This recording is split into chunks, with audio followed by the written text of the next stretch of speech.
માંગરોળ બંદર ભાદરેચા મેદાનમાં Mangrol doctor association અને દર્દી સેવા સમિતિના સંયુક્ત ઉપક્રમે એક દિવસીય ક્રિકેટ ટુર્નામેન્ટનું આયોજન કરવામાં આવ્યું હતું। આ ક્રિકેટ ટુર્નામેન્ટમાં આરોગ્ય ક્ષેત્રે સંકળાયેલા નર્સિંગ સ્ટાફ, ડોક્ટર, મેડિકલ સંચાલકો, મેડિકલ કર્મચારીઓ, એમ્બ્યુલન્સ સંચાલકો સહિતના લોકોની 10 ટીમોએ ભાગ લીધો હતો, જેમાં ફાઇનલ મેચ લોખંડવાલા સર્જિકલ અને 108 સ્ટાફ વચ્ચે રમાયો હતો। આ ફાઇનલ મેચમાં લોખંડવાલા સર્જિકલ વિજેતા થઈ હતી। આ ટુર્નામેન્ટનો ઉદ્દેશ્ય આરોગ્ય ક્ષેત્ર સાથે જોડાયેલા લોકો વધુમાં વધુ લોકોની સેવા થાય તે ઉદ્દેશ્ય સાથે કરવામાં આવ્યું હતું। આ ટુર્નામેન્ટને સફળ બનાવવા એસોસિએશનના પ્રમુખ ડોક્ટર ઇરફાન ગુજરાતી સહિત તમામ ડોક્ટરો અને સ્ટાફે ભારે જહેમત ઉઠાવી હતી। ડોક્ટર ઇરફાન ગુજરાતી, પ્રમુખ Shri doctor Mangrol doctor association.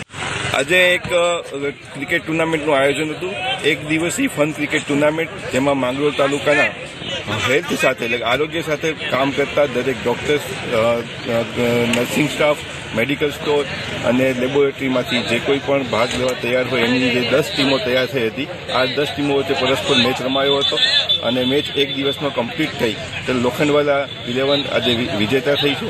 આ ક્રિકેટ ટુર્નામેન્ટનો જે એક એમ એવો છે કે જે માંગરોળમાં દર્દીઓ સાથે સંકળાયેલા લોકો એટલે કે હોસ્પિટલમાં કામ કરતા હોય, મેડિકલમાં હોય, લેબોરેટરીમાં હોય, એમની વચ્ચે એક પરસ્પર સમન્વય જળવાય અને દર્દીઓની સારી રીતે સેવા કરી શકે અને તેમને એક પ્રકારનું પ્રમોશન મળે તેવા એક ઉદ્દેશ સાથે આ ક્રિકેટ ટુર્નામેન્ટનું આયોજન કરવામાં આવ્યું હતું।